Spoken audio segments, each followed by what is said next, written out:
Lute para ter a vida que você deseja, mas não esqueça de ser feliz com a vida que você tem. Às vezes damos tanto valor ao que ainda não temos que deixamos de perceber o quanto já somos abençoados.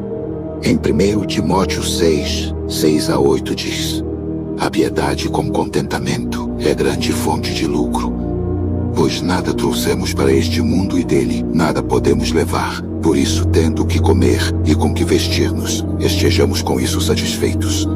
Isso não significa se acomodar, significa valorizar. Você pode sonhar com dias melhores, mas sem desprezar o hoje. Você pode lutar por mais, sem deixar de agradecer por cada detalhe que Deus já colocou na sua vida.